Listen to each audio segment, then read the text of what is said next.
What's up, guys, and welcome to the Technician Podcast. My name's Trav, and I'm the Technician. Now, on this podcast, my guests and myself will help provide some tools, tips, and tactics to help you on your journey in life. Don't forget to subscribe, rate, or share to help us grow and help more people with mental health and life in general. Now sit back, relax, and enjoy the show. What's up, guys, and welcome back to another episode of the Technician Podcast. This is actually the first one of 2022, so I'm pretty excited about this one. And we're going to start it all off with my man, Barratt. Kennett, how are you, brother? Man, I'm fantastic. I'm very, very sorry that you've got to start your podcasting year off to such a wanker, but you've got to start somewhere, right? You seem like a good enough bloke. I've met you a few times, and I guess the biggest thing for me was that you're always dropping these little nuggets of like information. So I figured, why not get this out to the people and let them hear what you've got to say? I appreciate that, man. No, so where I'd love to start and where I always start with these is take us back to your childhood, how far you can remember back, and we'll sort of move on from there. Yeah, cool. Well, I've actually lived a pretty cool life. So I moved around a lot. So my dad, he was like a Mount Isa kid, right? So grew up super country, but just had big dreams. Always a big dreamer, and he took over his dad's safe company. They had where you put stuff in, because his dad dropped one on his toe and just like pancakes splattered his toe, so he couldn't really work. And then he started putting in like convex mirrors, before CCTV, of course, yeah, into stores. And from that, he just kept having ideas. He ended up turning that into the biggest private security company in Queensland. Right. Wow. And I think he'd only just turned 40, and he sold it off to Chubb for a bit of money and started a company launching satellites into space. What? This is like that. He's the man. My father is one of the things I'm most grateful for. He's just one of the coolest people I've ever met in my life. And he's a great guy, big dreamer. And the thing that he always instilled with me was just tell the truth. No matter what, you got to be true to yourself. It doesn't matter what outcome it is. If you're lying and you know about it, that's not what you need to be doing. That's huge. And I guess what we were saying before the show is that being authentically yourself is so important, right? Yeah, it's because you got to understand, the whole concept of friends works around trust. It's what are your values? And even us getting to know each other, it's about me trying to extrapolate what your rules are so that I can predict your behaviors, so that I know I can be safe around you. That's why we always gravitate to people like ourselves, because then we can predict that behavior. And if someone's authentic, anytime someone's inauthentic or insecure, or you just don't get that feeling around them like you can be comfortable, if they're judgmental or too egotistical, you're going to be repelled from that person, because you don't feel comfortable, you don't feel safe. And so that's something I really learned from my dad at an early age, and I really have tried. And it's not something that it's not like you can be perfect at it all the time. I'm never going to be completely authentic, because sometimes I'm going to be in situations where I do say something I shouldn't say, and I go, I don't want to be that guy. But you just wake up every day and you go, okay, well, who do I want to be? And every time it's like my catchphrase of the year is, who do you want to be? Because whenever I'm even yesterday, I'm trying to get back in super lean shape. And I'd already done my workout for the day, and that was enough. That was good enough, right? But I knew I've got to do another cardio lap, 40-minute cardio lap, maybe walk the dogs or something like that. And it was a little bit rainy, and it was a little bit cold, and I was a bit sleepy, and I was like, nah, I'm not going to do it, man. I'm not going to do it, because they brought, I don't want to put any spoilers in there, but there's a lot of the old Netflix Marvel shows that I didn't watch because they weren't canon with the MCU, because believe it or not, I'm actually a massive nerd, super nerd when it comes to anything. And I've read Lord of the Rings 3 times over. Proper nerd, yeah. And still do cool stuff here and there, but yeah, big nerd. And so I'm like, okay, you know what? I'm going to watch Daredevil. Going to watch it all the way through. I'm going to rather do that. But then I looked in the mirror, and I sort of leaned on the counter, and I was looking in the mirror, and I just looked at myself, and I said it in my head. I was like, who do you want to be? And I could feel myself ignoring myself. When you're asking your dog to do something and it doesn't want to listen to you. And I said it again. I said it out loud. I go, who do you want to be? Because the identity is the most powerful tool you've got in your arsenal as a human being. It's our where we see ourselves, what we project as our image of ourselves is how we place ourselves socially. So it's a really important factor in our limbic system, in our brain, to know, okay, well, who exactly am I, so that I know where to put myself in social hierarchies and how to present myself to people. And that's a survival mechanism, because if you go back, 10,000 years, we operated exclusively in tribes. And if you were not in a tribe, you're going to get eaten by something, or you're going to starve. Yep. And so it's a survival instinct for us to want to fit in, be congruent with who we think we are. Of course. That's why if anyone ever questions you on something that's an identity to you, you people get up in arms about it. And that's what people really get, belligerent about it. And so I just asked myself, I was like, who do you want to be? And it's like, well, I want to be a disciplined man. I want to be a disciplined person. And that so I asked myself out loud, and I was like, come on. Then I walked, right? But sorry, and you're gonna have to get used to this. I'm gonna digress and divert. Dude, we can bring it back whenever we need to. That's go fine. on these long soliloquies of completely irrelevant ramble. But that's perfect, because it gives me a bit of an idea as to what type of person you are and how you are so successful now. Well, it's not necessarily who I am. It's who I'm trying to be. So who it's the things you're doing. Who do I need to be to achieve the things? Like I've got big goals, man. I've got some things that are going to take a lot of elbow grease and a lot of support and a lot of failure to get there in order to become, to get to that position. And it's not about what do I need to do. It's who do I need to be? What skills do I need to develop? What habits do I need to continually reinforce in order to achieve those things? Incredible. And when would you say this whole mindset started? Because obviously for a lot of people, it doesn't really start until a bit later in life, saying you're like early 20s sort of thing. But do you feel like because of your dad and that environment you had at such a young early age, when did you really start to look into this mindset stuff? Well, believe it or not, that's actually something that I've got one up on my dad for, because he's just like me. We're super ADD. But the funny thing is, because I didn't find out till I was 27 years old. Like I'm 31 now. I didn't actually find out, because normally you find out in school because you don't do very well in school. And I was very fortunate. I've been blessed with a really, really good memory. Really, like I can just, recall things, even if I'm only half paying attention.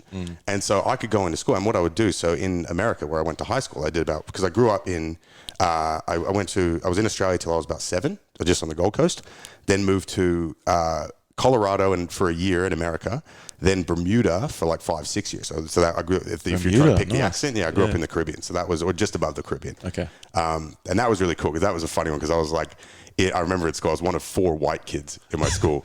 And man, it was like, and not like in like a like in the worst possible way. Like I was like trying to fit in wearing these like basketball singlets with like a chain. I remember I had like the Ja Rule, like the guitar chain. Yeah. And this is one of the worst experiences of my childhood. I remember, because in Bermuda, the style of dancing is grinding. So it's not, you're not just doing like boogieing. You're into it. Well, I'm like 11 years old. I've got this like other girl in front of me, like grinding her butt on me. Like, and that's just how you dance. And looking back, it's heinous, but that's just what you do. Yeah. And I remember she whipped her head around, and it hit the bottom of the guitar, and it spun around my neck and came up and hit me in the eye. And I ended up crying and having to go home. Man, and my dad came and picked me up, and when I was like, so that was an interesting one.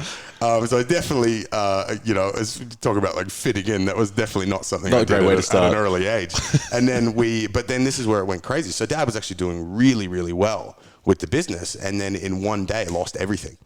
And because he hadn't had he didn't come from any money. He came from poverty. He didn't plan his finances the way that one would. And this is not like it is now, where you've got all that information on the internet accessible. Google and stuff, yeah. And so we literally lost everything. And we couldn't afford, because Bermuda's very expensive to live in. We couldn't afford to live in Bermuda anymore. I was like 12, 13 at the time. So we actually had to move to America, where my mom's family's from.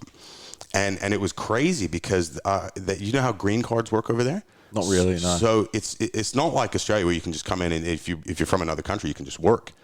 If you come to America, we had about 9 months where he couldn't work.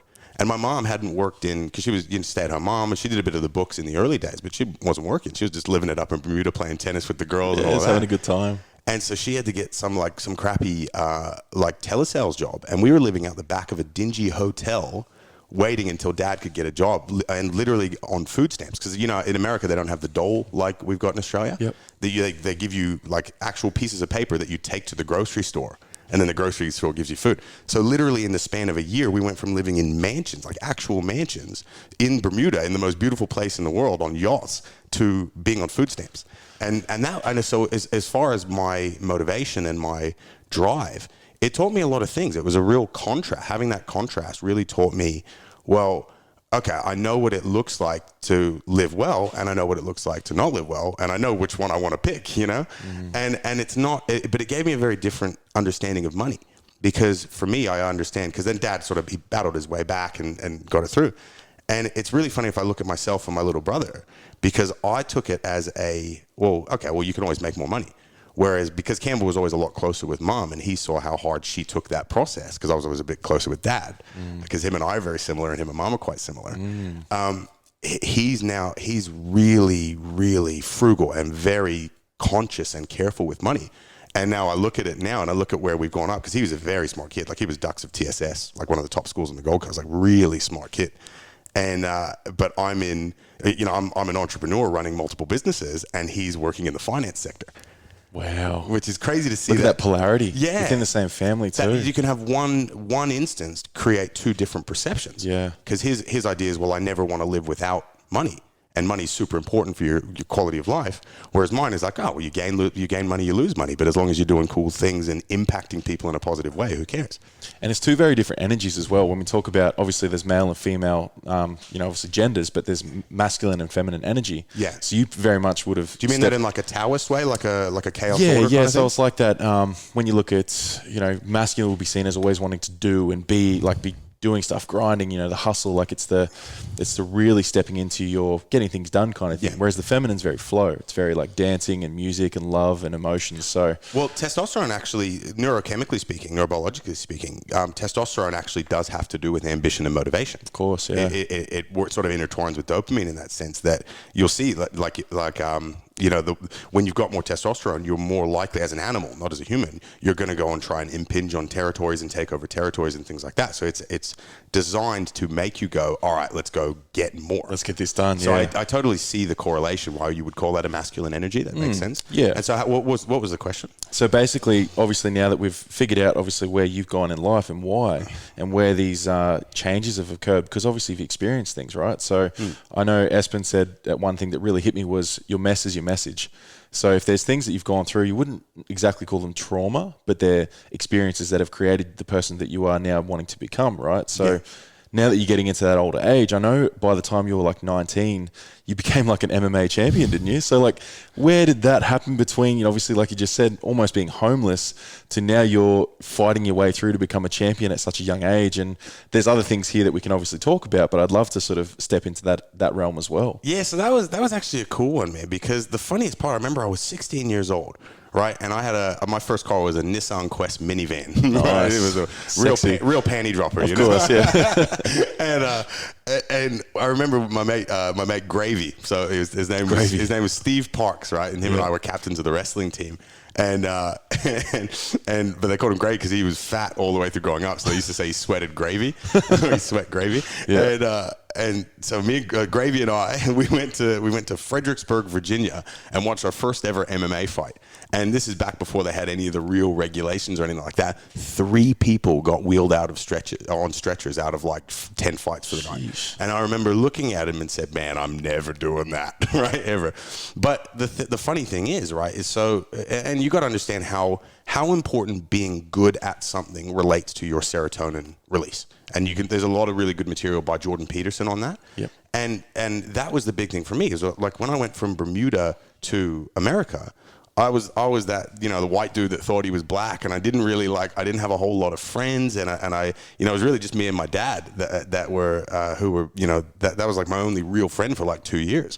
And it wasn't until I started wrestling, because I thought it was like WWE. I thought wrestling in America was like The Rock and Stone Cold. I was like, yeah, I want to do that. Like performing, not actually beating the shit out of each other. And it turns out that wrestling is its own sport. But I just, by fluke and chance, it was just, how some people just have those things that you just natural at. And wrestling was just one of those things I was natural at. And within a year, I was actually on my school's firsts for wrestling. Yeah, right. In America, the varsity team, it's not an easy thing to do. That's pretty high level, right? Well, I ended up beating out one of the incumbent seniors. The guys was like 4 years older than me for the position. And this is only on a year of training, because normally those guys are training since they're like 7 years old. But it was just something that I just always naturally, I guess, just had a thing for. And then all of a sudden I started winning some of the championships and this and that. And then people wanted to be my friend. And for me, if you know me well, I am like, if you've ever done like a Big 5 personality test, they test, introversion, extroversion metrics, openness to experience, agreeableness, all those kinds of things, right? I am in the 99th percentile of extroversion. Wow. I'm in the top 1% of extroversion, meaning like if I'm alone for 2 hours, I start to get sad. Right? And so that was a big imprint on me as a kid. It's like, I need to be good at stuff. I need to be good at things. And so wrestling was the only thing that I had. And then eventually I got pretty good at football and was playing American football and stuff as well. Sick. But that was that was my source of happiness. That was my source of self-worth. And then I moved to Australia because my whole family moved over to Australia, and I had the choice. I was like, well, do I want to stay in America and go to college in America? And, the university's over there. I was like, and I just kind of I've always gone with my gut. I've always really listened to my gut. I said, no, go to Australia. And I came to Australia, and there's no wrestling here. There's like no wrestling in the whole country. Only now they're starting to do it because UFC sort of made it a bit more popular. Yep. But there's no wrestling. And I was like, whoa, what do I do? And my brother had a mate that was doing MMA. He said, I'll give this a try. I was like, all right, sure. And I was avoiding all the striking classes. I didn't want to get hit in the face. I wasn't like a tough guy. You think of fighters as these like real, aggro, take a hit, whatever. I wasn't that at all. Yeah. But I went and I got it, and then 3 months in, literally only 3 months into fighting, my coach goes, oh, by the way, I got a fight for you. I go, you have a what? A what, sir? A what? A what, good sir? He goes, you got a fight for you. I was like, oh, and he goes, you could do it. I was like, all right, fine. I ended up winning by TKO, which was by armbar, first round armbar. Wow. And that was cool. That was my only ever amateur fight, and which was crazy at the time. But my coach was like, yeah, like no one in Australia knew how to wrestle. And I was like an all-state elite level wrestler. Right. You'd have a big up on everyone there. It was a cheat code, man. It was a proper cheat code. And so very, very quickly went into like literally my second fight was a professional fight. At 18 years old, I was fighting professional. I was like, all right, cool. And ended up and I didn't have a ton of fights, but I... you went 4-0, didn't you? And then one tie? 5-0, yeah. 5-0, yeah. Which is cool. And I had one exhibition fight, controversial exhibition, one go to a draw. And okay. And I was like, but that wasn't actually a professional fight. But then I ended up rematching the guy, and I just like broke his arm in 2 minutes. So holy, yeah. So you won that one. And I know you hate to be every fighter does it, but the excuse maker because I don't really believe in excuses. I think they really hold you back from learning. Mm-hmm. But I took that fight on 2 weeks' notice with injuries, and so you do need that preparation time. And so I really had something and that's why it was an exhibition fight, because it wasn't supposed to go on a record. They just needed a main event. So I was like, well, all right, what's the worst that could happen? And then that was like, all right, I got something to prove now. Yeah. So that was sort of the story of fighting, and that was really cool. But the problem with fighting, and why I didn't really pursue it as a career, because I ended up winning a couple of Australian titles for that, which was very wasn't good for my humility, but really cool experience. And but from there it was like I kind of, you look at the fighting structure, the paradigm of how it all works, and unless you are like top 5 in the world, it's not enough to live on. Right, so the money that's to be made isn't that great within that arena. Even the sponsorships and stuff like that, and it's like if you're top 20 but not top 5, you're probably making $100,000 a year. Right. Which for some people is a lot of money, but for me, that's not. For what you're going through, sometimes obviously you want to be making some decent money, right? I was joking about it with my mate Rory.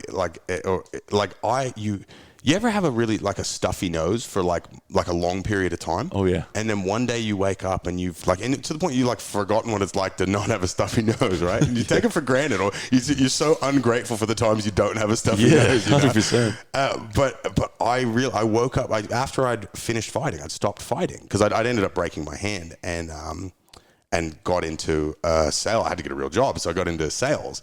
And then and people always ask me, they go, "Why'd you stop fighting?" It's like, because I like my job more. What I do, working in sales and especially working with the not-for-profits and all that kind of stuff, I enjoy it more than I actually enjoyed fighting as a professional, which is kind of cool. But I woke up and one day, all of a sudden, after like 6 months of not having trained, and I just go, I'm not in pain. My body doesn't hurt. And I'm talking like probably like a 9-year window where I was just in pain every single day. And I was so normalized to that I didn't even think of it.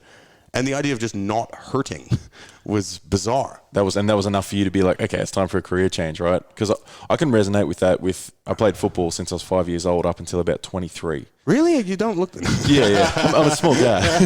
So, I mean, and that was my career. That was potentially my path. That by 17, I had a contract with the Broncos. So it was like, for me to go from that lifestyle, also losing my identity to who I truly was, right? Big. And so it's hard for a lot of people. Oh, dude, reshaping your whole life based off something you've lived your whole life too. Yeah. That is a game changer too. Figuring but I feel like... who you are, yeah. Well, it sounds like you stepped into something, and it's funny because I've got a similar path, right? I went into sales as well, and I loved it. And obviously now I'm at this point now. Because there's a scoreboard, you can win. And you can help people, right? Yeah. In a way, you are helping a lot of people. Well, especially if you start building teams. If you can get into a leadership position, you're changing people's lives, man.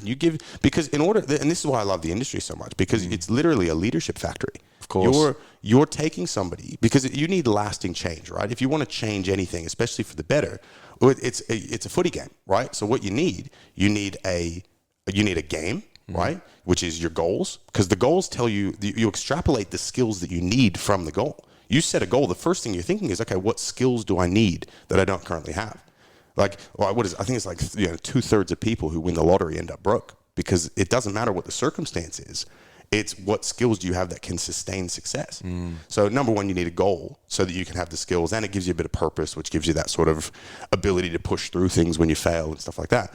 You need a team, which means, and you need when I say a team, it's not just a group of people. You need an environment where you're allowed to fail. Where if you fail, people are like, yeah, good on you, man. Good on you for giving it a crack. What are you going to do differently next time? And that's huge, man. And if you want that in your businesses and you want that in your team, the number one thing you got to do is get rid of the egos. You can't have people who want to step on each other to get to where they want to go, people that just put people down.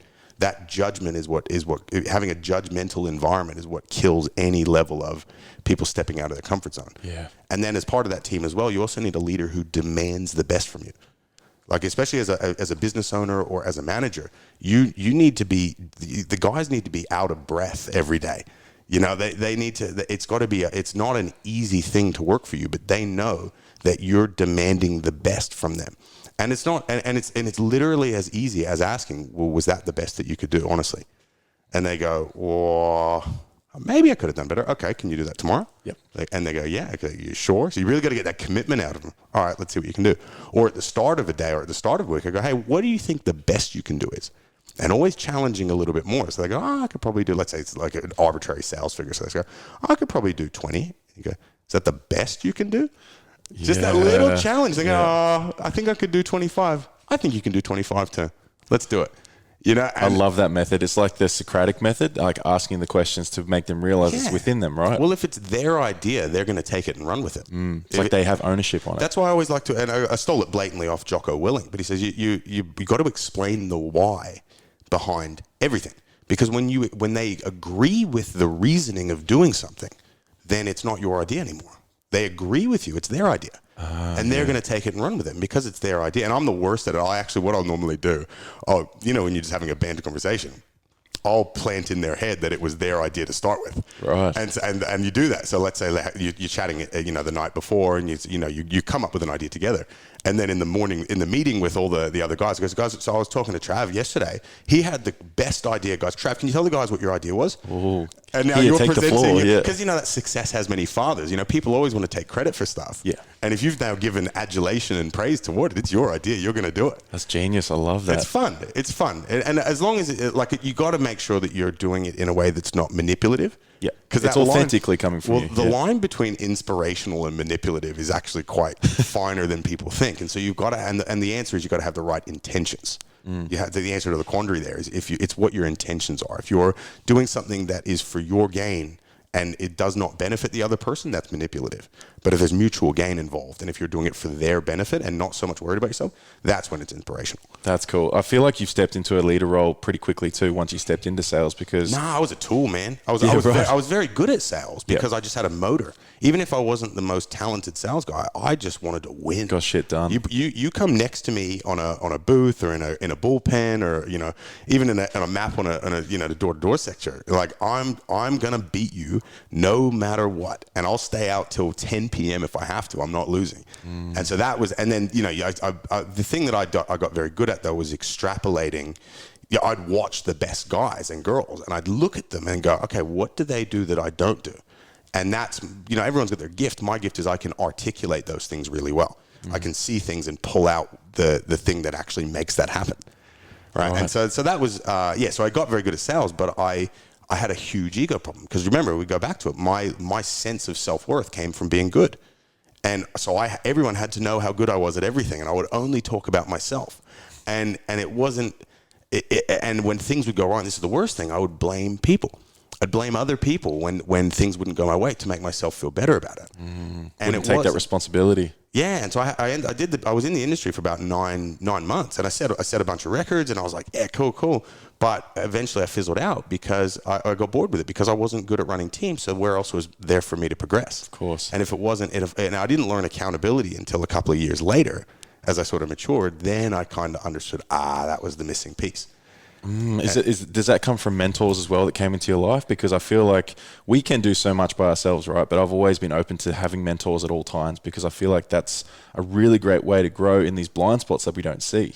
That would have been a good idea. And I definitely agree with you. And it's definitely something that I would implement now. Yep. I think back then, what really got me was reading. And I know that it's such an eye roll. Readers are leaders. I get it, but you got to understand what it actually does. And reading, fiction books aside, because I read a ton of fiction, but non-fiction books, and I didn't actually start reading till I was like 22.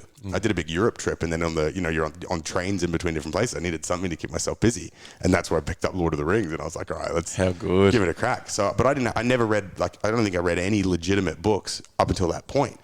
And but since then, I think I've done probably 150 personal development books alone, and then tackle all the fiction ones on top of that. I just churned through it, man. What do you think it personally did for you? Because obviously, I've wanted to get people into reading more as well. And when I speak into it, certain people may understand it, certain people won't. But what did you take from it, and why do you think it's so important for people? Let me give you the sales pitch on reading. Okay. Right. So I recently did a challenge called 75 Hard. Yeah. And it is the name is not lying. It is not easy, man. And so you do. I think you got to, and part of that you got to read 10 pages a day. You got to do 2 workouts, 4 liters of water. You can't drink any alcohol. Can't have a single cheat meal, because I got a mad sweet tooth, so that was the hardest one for me. And you got to read 10 pages of a non-fiction book every day and take a photo. And the photo gets you because sometimes you forget. So it's like that one you got to stay on top of. Yeah. And one of the ancillary benefits that I just wasn't expecting at all was, are you familiar with the reticular activating system, the part of the brain? So you've got your dorsolateral prefrontal cortex, you've got your posterior cingulate cortex, and there's a part of your brain called the lateral parietal cortex, and all of those combine to basically just notice stuff. So that's called your default mode network. There's another thing called the task mode network, where when you're actually focused on something and your impulse control and that part of your brain's called the medial prefrontal cortex, and that has all your impulse control, which is suspended when you drink. When you drink alcohol, that's why you do silly things. So that goes away. Yeah, it goes away. And also when you're super stressed. So that's why you make impulsive and silly decisions when you're stressed. That's why you always text the ex, or you go out for a binge drink with the guys, that kind of stuff. I always say you're not your best when you're not at your best. I never hold things against people too much if they make a silly decision, react in a certain way when they're in a high cortisol state. Yep.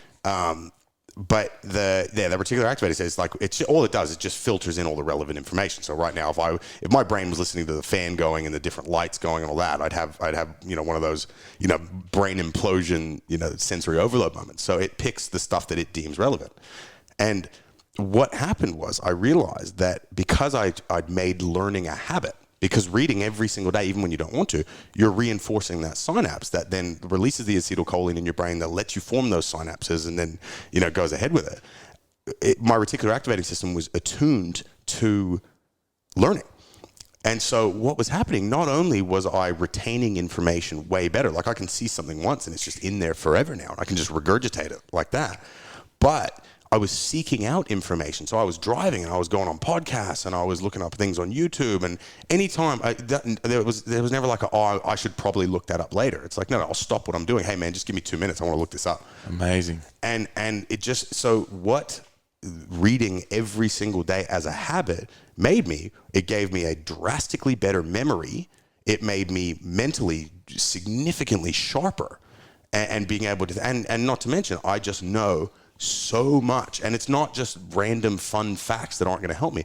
I know things that help me drive my own performance. I know things that can help me drive performance of others. I know things that make me stop doing the things I don't want to do. It's a game changer. So off the back of that, man, don't be a loser. Read, dude. I'd love to then, because obviously retaining that information, I'm sure there's some books that stand out to you and what have changed your life, and there's be a few up the top of the list there, I'm sure. Well, the other thing as well, and this is important to note, is you on average, your brain needs 7 exposures to a piece of information in order to retain it, and then another 30 repetitions of that behavior for it to start to become a habit.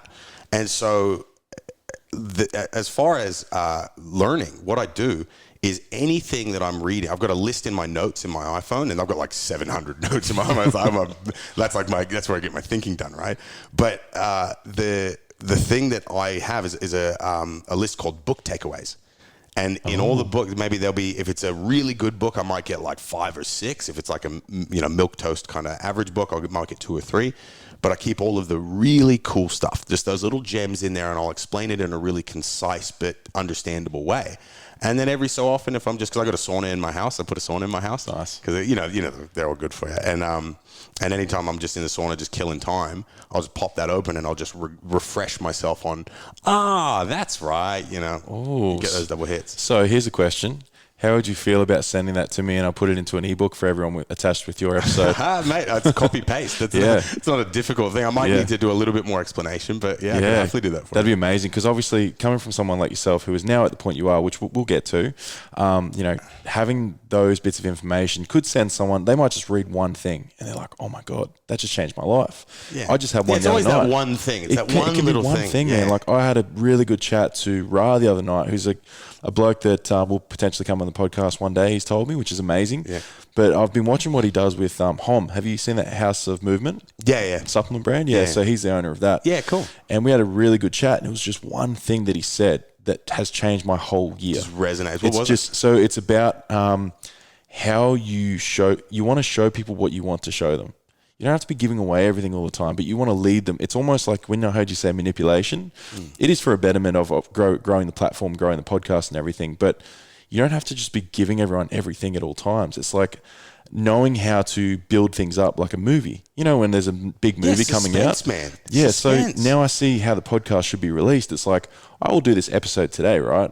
But I'm not just going to drop it because I can. Because I've been doing that in the past. You build a bit of interest. Yeah, let's take some clips. Let's do all these things. Let's really build it up, because I know this is going to be jam-packed full of value. Yeah. So we really need to treat it like that. So, and I love it sounds mottos, simple, man. I love a good motto. Oh, dude. And it sounds simple, but just the way that Ra put it and the way he's implemented it with Hom, I was like, holy crap. Yeah. This is how I'm going to do this now. So I just feel already that one thing could have potentially changed my whole year, because it's in the beginning, right? Yeah. So now all these podcasts I release, they and you're release just in a trying certain to way. give people that one thing, and that's a noble cause, man. That's something that that's really gonna, if you know the impact it can have on you, then you know the impact it can have on someone else, and there's almost an obligation for you to want to give that to as many people as you can. That's it. I don't know if you've seen much of the ripple effect stuff that we've done with my mate Todd and Rip. Yeah. So Toddy, Rip's cool. I love Rip, bro. Yeah. Like they're two very different guys, but we all work really well together. Yeah. Because I'm like the mediator, the grounded guy who like takes on all this info, because they're such high energy guys. Yeah.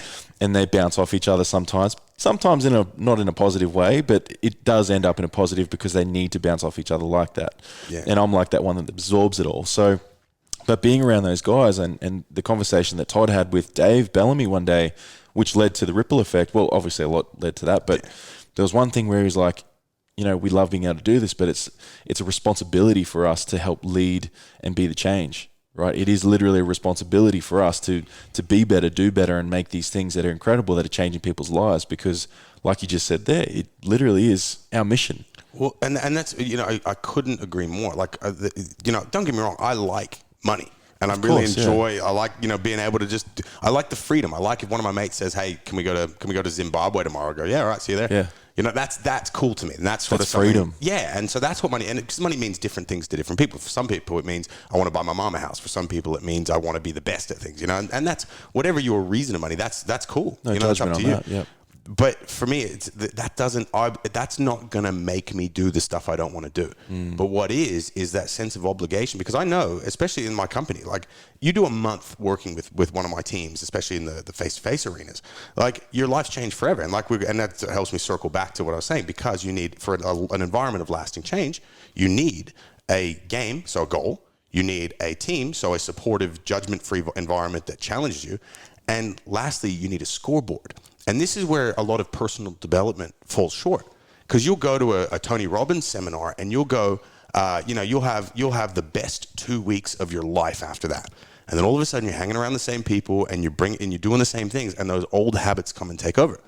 And and this is what I love so much about sales, but also about sports, because a lot of people get that personal development from sport as well, because there's a scoreboard. You have results that dictate whether you're doing the things that you're meant to do or not. And it's okay if you don't. So if your score doesn't say what you want it to say, you go, okay, well, why not?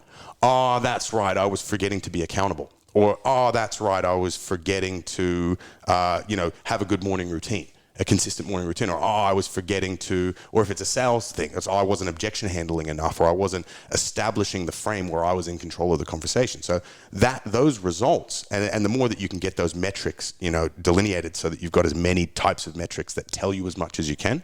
Because one of those old quotes is that if you can't measure it, you can't manage it. So the numbers will tell you a story every time.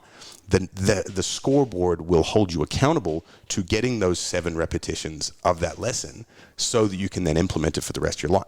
And so they do a month, they do 4 weeks in my company, their whole life's changed forever.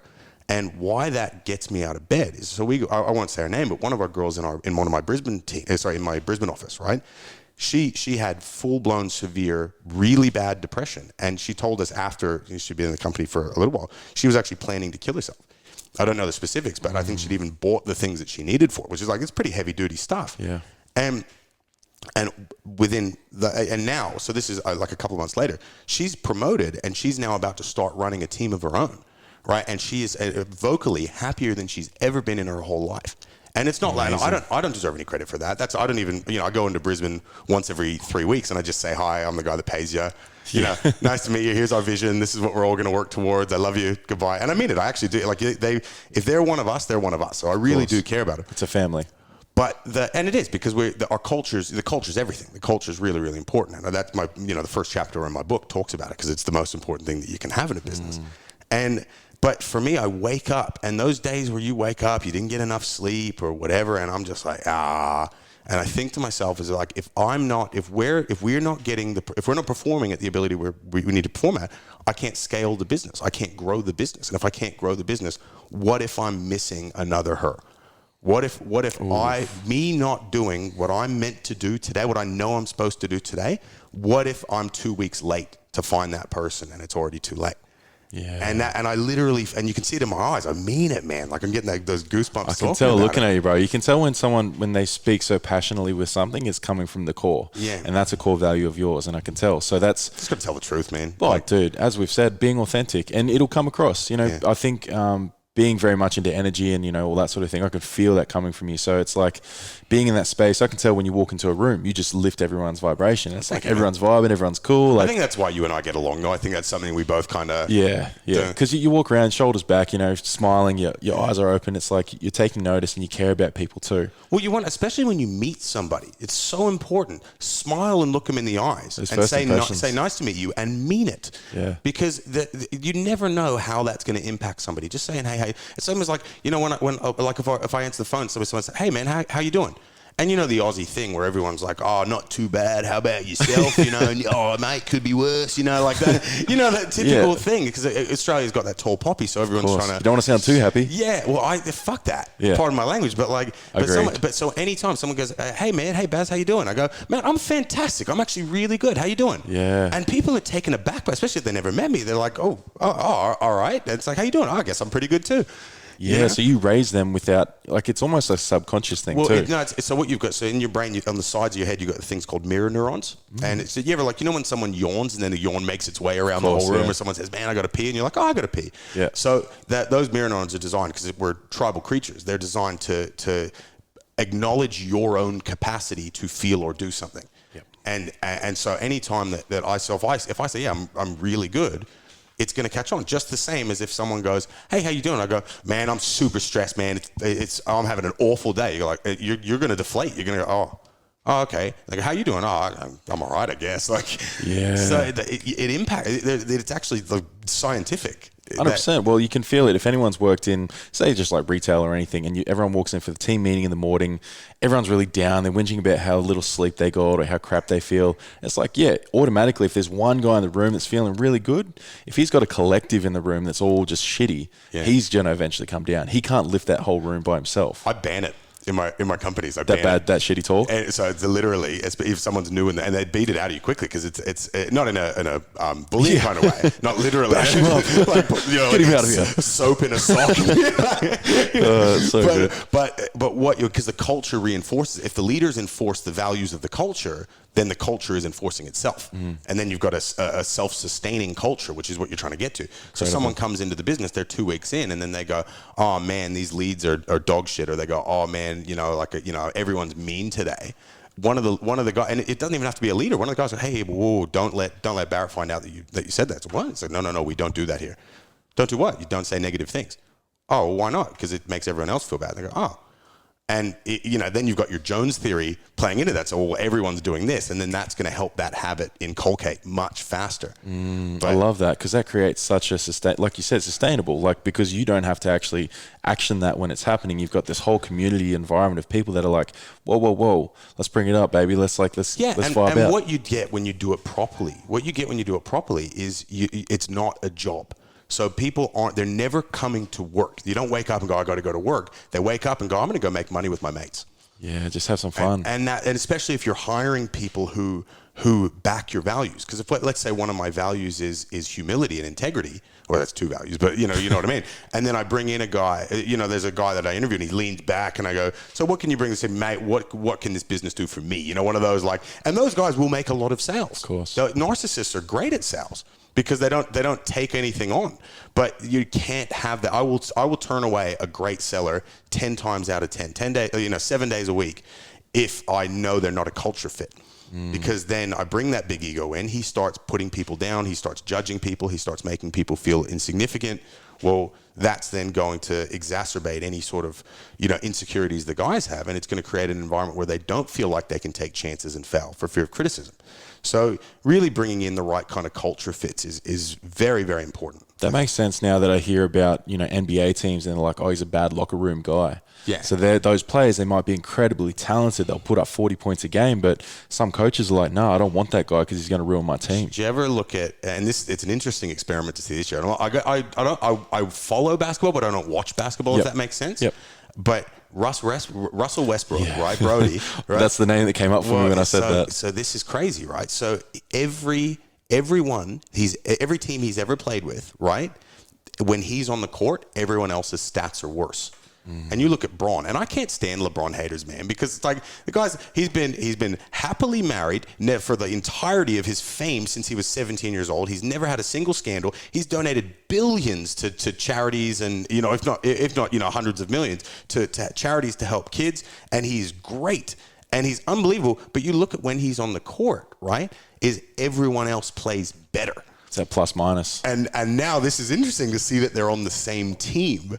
Who's going to win out, right? Yeah. But the hard thing to say, but then you notice when Bron's not playing, when he's injured or he's off, how do they perform? How are they performing at the start of the season, Yeah, well, that's it. And I guess, if you can relate that to anything, again, speaking on that, what LeBron haters, it's like that's a little bit of the tall poppy stuff, right? Yeah, when someone's so good. They hate Tom Brady.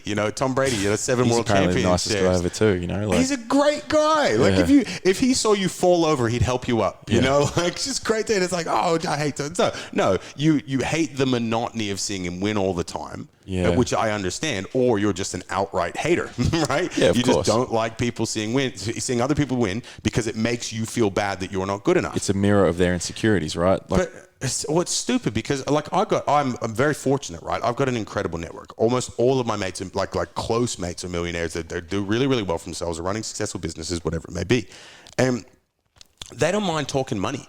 in front of me. We'll talk about how much you made this week, which is, it's a taboo concept. And of all, like, I like Drake. I'm not a Drake fan, but he had a really good quote. He goes, "You got to be careful who you talk about your goals in front of, because around the wrong people, it sounds like you're bragging." Yeah. But when I'm talking to those kind of guys, and we're all playing on the same level, I've got nothing to hide. I'm not insecure about anything. They're not insecure about anything. And we'll talk about the things that we want to achieve, or the things that they've done. Hey, I did this. If they blow me out of the water, like one of my really good mates, he had a million liquid in his bank account, a million liquid cash there, and he showed it to me, and immediately I was like, "You motherfucker!" and I was shitty for about 5 seconds, one initial reaction, one Mississippi, like proper seconds, I was shitty, and then all of a sudden I was like, "Well, if he can do it, I can do it." There's that flip. Let's do it, right? And that's the difference. Is people the reason they don't like winners is because they don't like themselves. Well, you're challenged, right? By hearing those things, you're like, "Oh, how did you do that? I can't do that." But you took it to another level. You're like, "Nah, I can do that. If I see someone can do that and they're in my circle, of course I can do that." They're like me. If there's nothing special different, then we're all like. I mean, there are some dumb people out there. Don't get me wrong, right? Yeah. And this is actually so it's in Malcolm Gladwell's Outliers. He talks about it. So that you think that if you say, what's the main determinant of success, you would think IQ. But a person would think IQ, but what you'll find it's there is a good enough IQ. So once you get to about 115, so 100's the average. So if you're, and I think Einstein was like 160, and there's people that are in like the 180s and stuff like that. But if once you get to about 115, you're smart enough, then it is completely irrelevant. Right. Your IQ is completely irrelevant. The funny thing is what the actual determinant was, right, of what made people successful, it's whether they came from successful parents. And it's not because of the opportunities that you think. It's not because they know different people, or it's not what you know, it's who you know. And that shits me off. When people say that with a negative content, it's like, "Oh, it's not what you know, it's who you know." It's like, yes, that's networking. That is a business skill. Go out and meet cool people and have the personality to make them like you, and then add value to their lives. And then, yes, you've got a great network, and then you can succeed. Don't be upset that you're not a good networker. Yeah. That's not anyone else's fault. You're just fucking boring. Yeah. You know what I mean? Yeah. But I think I kind of lost track because I'm quite animated about that. No, but I love that, because you can see you're passionate about it too, because I agree. I've leveled up since I got good people around me, and I'll openly say I've always been fucking horrible with money. I've only changed my blueprint to money maybe 3 months ago. It was after Espen's experience. I started to see what it was. It's like, they're fun tokens. It's not something evil that only rich people can have and all this sort of thing. People have those narratives. They're like, money's the root of all evil. As we're growing up. It's like conditioned beliefs Scrooge and stuff. McDuck, and like I still don't have any money, but I've put all the skills and opportunities in front of myself to be able to change that now. And being around people like yourself, understanding, okay, so how do I do this? What do I do here? Creating that circle that's going to elevate me. Like you said, networking is such a beautiful thing. Well, I'm a funny one with it, right? And you're absolutely 100%. I absolutely agree. But I'm a funny one with it because people like, they put this negative connotation on money, or and they wear it like a badge of honor. They go, "Oh, I'm not money motivated." Yeah, no, that's bullshit. Most people. And to be honest, look, I am not. Money doesn't get me out of bed the same way that changing lives does, like purpose and meaning and being on my path does. But to say that I don't care about money, I believe that's actually one of the most selfish things that someone can say, and I'll tell you why. Right, one of my guys, right, Coops, and I love this. He was one of my OGs back when I had no idea what I was doing as a business. I was out getting pissed with the guys every weekend. Like I was not running an efficient business at all, and I was just a party boy. I was wild, and we used to get that. And he was one of our OGs, right? But I found out a couple of months into him working for us, so someone had sexually assaulted his mom. Right? And he did what any one of us would have done. Him and two mates went to this dude's house and put him in hospital for a couple of months. And he did the right thing, right? And I don't give a shit what anyone says to that, right? And he was supposed to be in jail for... He's got two beautiful baby daughters, and they're the cutest kids you've ever seen in your life, right? And this kid, he proper wrong side of the tracks kid. Like, he was when I got him, he was 21 years old and he'd had 21 jobs. His CV looked like a Woolies receipt, but he was supposed to be in jail. Like, I mean, you're looking for a long time. That's GBH, like he's a long time in prison. I was in a position that. Like, he told me about it. I was like, "Well, when's the case?" And he goes, "Oh, it's in like a month." I was like, what? He goes, yeah, it's in a month. What are you going to do? He goes, I'm going to just get the solicitor they provide. I was like, you do that, you're not seeing your kids till they're walking and talking. Yeah. I'm in a position, I dropped 10 G's on one of the best lawyers that I knew, again, in the network. Guy's walking out today. Wow. He's with his family right now. Like, and it's like, you tell me that you are not money motivated, go fuck yourself. Because I'm in a position that I can do things like that for people because I busted my ass, you know? Yeah, I love that. I resonate with being able to help those that you love because say if mum and dad was sick, right, and I had to look after them for the next 6 months, I would be able to do that because I have the facilities to do that. They're the things that drive me. It's like freedom to do whatever you want, whenever you want. I remember Andy Frisella said it. It's like you just said before, if you want to fly off to another country for a month, you can do that. Yeah. You know, but as you said also, I don't do it for the money. I do it for the purpose. But I do love money now. So my blueprint towards it has changed. And I know now that it's coming to me because I have changed my mindset towards it. It's like a good mate. It always finds out if you're talking shit about it, right? Yeah. They don't want to come around. Yeah. Well, honestly, money, and I tell it to my guys as well, because salespeople are the worst savers, right? They're of course, savers, especially because with sales, you can dictate your income for the week by how hard you work and how well you perform.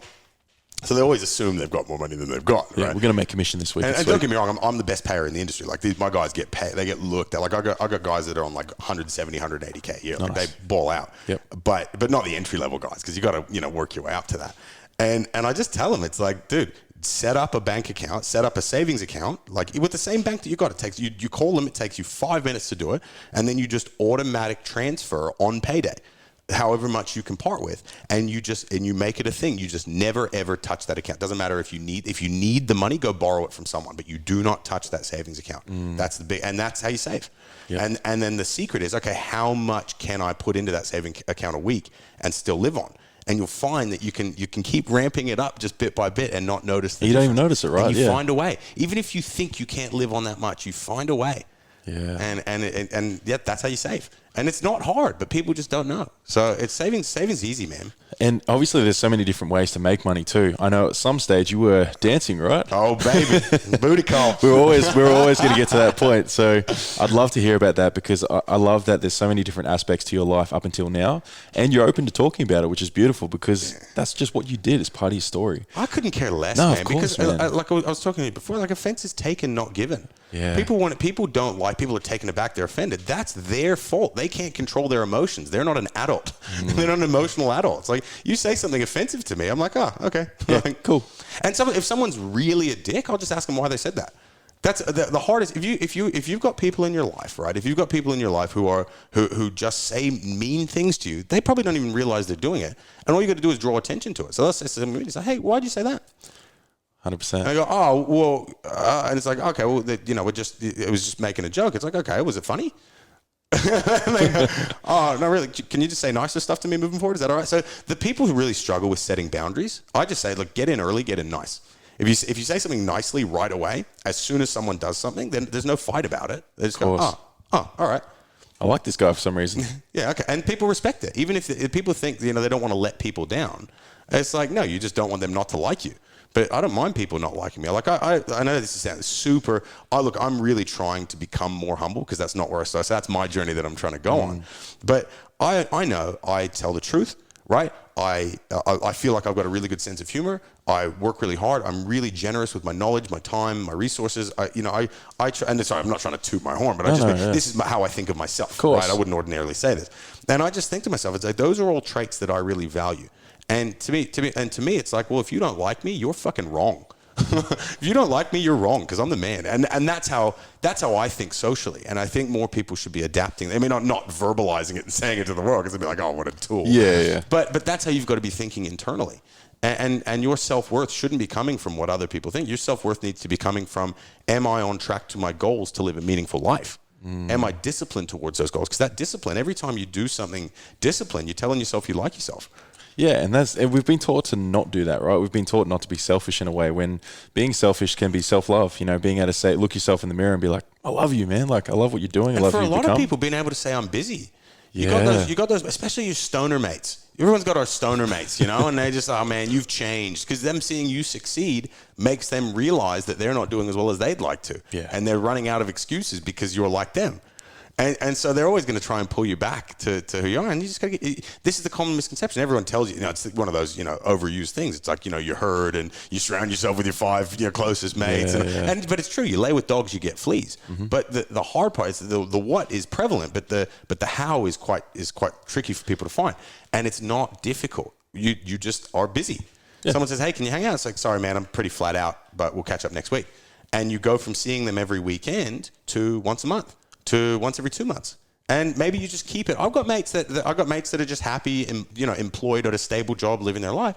And I find I've got less and less in common with them now, but I'm still happy to make the time and catch up and how are the kids, and talk about old times and laugh about one of those old stories. And that's okay, but that's once every 8 weeks instead of once every week. And that's a pretty stark difference as far as what your brain is telling you to try and fit in with. You know what I mean? I love that. But I didn't answer the question. But I love that we're going off these incredible tangents based off that, because it can show a lot about what you've done in your life, because like you said, you know a lot. So you being able to go off on these like little tangents is amazing, because there's just nuggets in there all the time. But obviously, hopefully, maybe I'm just rambling and talking a bunch of shit. People are like, who the hell is this guy? But when's the next podcast? But like, obviously, like all that would be based off you being able to get up on stage and dance in front of people, though, because you just didn't give a shit what people thought too. Yeah, look, well, it's not, I didn't even think that was a thought in my mind. It wasn't that I was secure in, like I was in pretty good shape because I was fighting. Yeah. But for me, it was, I just belong on a stage. Yeah, you're a performer. I'm not, me not in front of a crowd, I'm not comfortable. I'm not home. Right. Even like what gravitated me so much to the sales stuff was because I got to run impacts. I got to run meetings. I got to teach people the stuff that was working for me, and then just literally made a whole business of that. And I still to this day, it's my being able to like motivational speaking and when I get invited to speak at various conferences and things like that. That's like, I circle that on my calendar. I'm like, let's go. Wait, man. And I even do like my pre-fight routine. So the way that I would, it's a bit of like a state anchor thing. But I'll literally pace up and down, shaking my arms the same way I would when I was locked in a cage before the fight started. Yeah, right. Because it's just that's me in my element, I think that's why you like Rip so much, because he used to be a stripper too. Did he? Yeah. I wouldn't have picked that. I'll tell you what, I like Rip, but I'm also like, not in a loser kind of way, but I find him quite intimidating. Right? Yeah, right. He's got that energy, he's cool. He's really, one of those guys that just, they don't say the wrong thing. Real calm. Calm, cool, takes it all in, super well dressed, doing well for himself. And he's just and I'm just so far on the other side of the spectrum.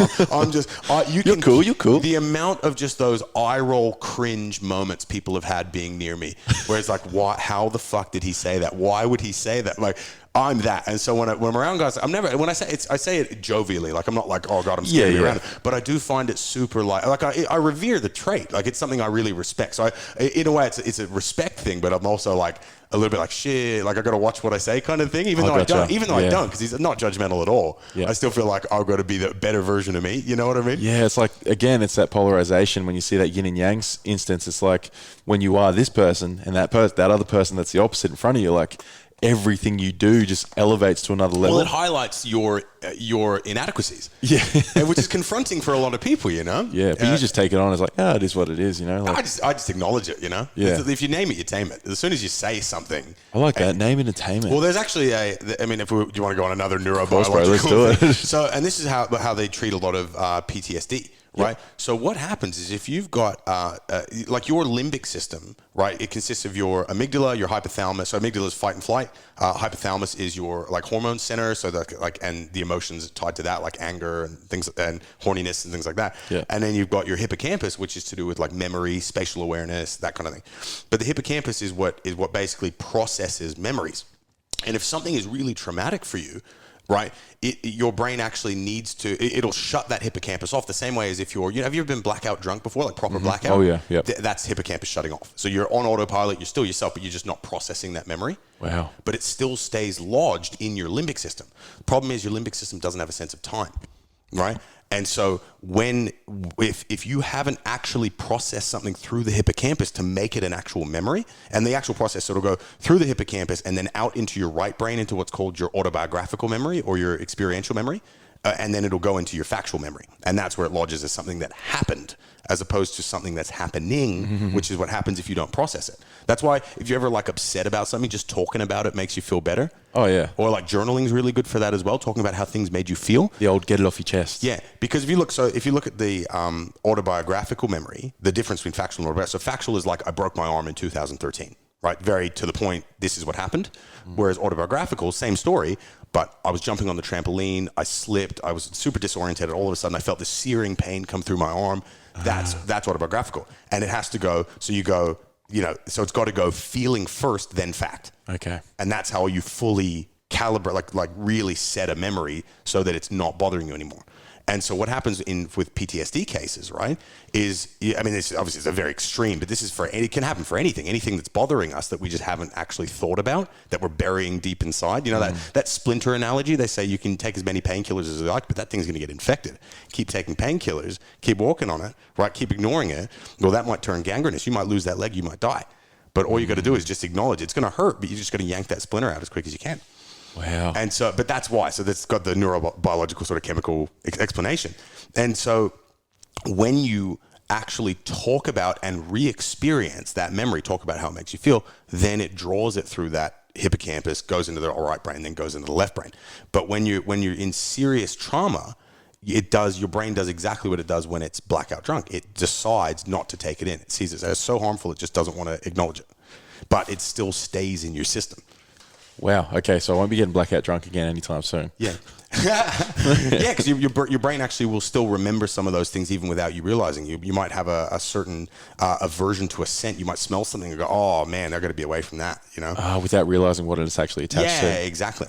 Yeah. Interesting. Cool, hey? Man, so obviously being able to jump into that just then was incredible. Yeah. But it's obviously the way that your brain works, which I find very, it's interesting because I'm not like that at all. And so I find it's fascinating, but it also makes me understand obviously how you were able to do the things you were doing, get to the point where you were leading these teams. Also, though, there's just another part we want to touch on is writing a book. Yeah, that was fun too. So we'll try and circle around to all of these, right? Yeah, so we'll go back to stripping. So, because misconception with stripping, like male stripping is not like female stripping. Right? Female stripping, what does your audience need as a female stripper? Well, where guys are gross and we just want to see your bits, right? Which is disgusting, right? And I know that. And I can tell you what, and I know there's a stark difference. So the intention with male stripping, not that one's better than the other or anything like that, but you don't actually get your tackle box out, right? you go down to like a G-banger, like a G-string, right? Yeah. And we colloquially refer to them as G-bangers, right? And because what the female crowd wants is they want a show, they want a story, they want emotion, they want to go whoa, and you'll see. So if I'm performing in front of 200, 500 women, right? They're out of their chairs, they're singing, they're dancing, they're having a good time. And this is the only time I did a show in front of a predominantly gay crowd. Not that I'm like anti-LGBT or anything like that, but it's not something I went out of my way to do. But I ended up doing a gig at like a gay bar. And again, it didn't get like fully naked or anything like that. Yep. But when I get the female crowd, I hear, dancing, singing, screaming, all that. You know what I heard at that male crowd?